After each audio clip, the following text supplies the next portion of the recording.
শ্রী শ্রী ঠাকুরকে ভক্তিপূর্ণ প্রণাম জানিয়ে শ্রী শ্রী রামকৃষ্ণ কথামৃত দ্বিতীয় ভাগ ঊনবিংশ খণ্ডের ষষ্ঠ পরিচ্ছেদের একটি অংশ।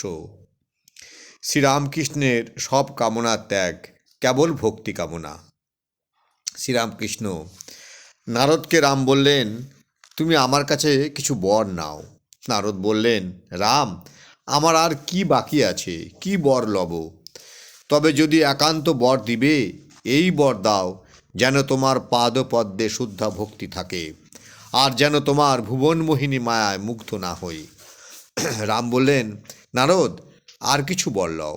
নারদ আবার বললেন, রাম, আর কিছু আমি চাই না, যেন তোমার পাদপদ্মে আমার শুদ্ধা ভক্তি থাকে, এই করো।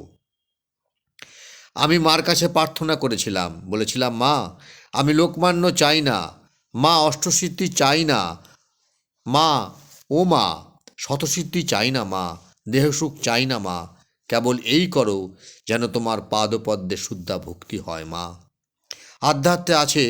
লক্ষ্মণ রামকে জিজ্ঞাসা করলেন, রাম, তুমি কতভাবে কত রূপে থাকো, কী রূপে তোমায় চিনতে পারবো?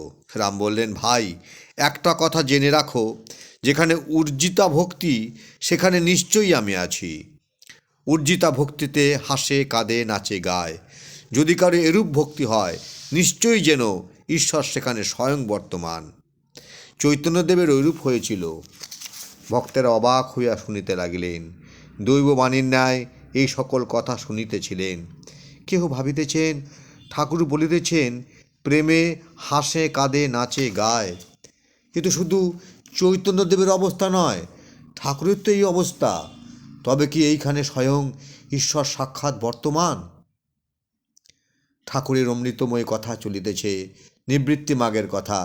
ঈশানকে যাহা মেঘগম্ভীর স্বরে বলিতেছেন, সেই কথা চলিতেছে।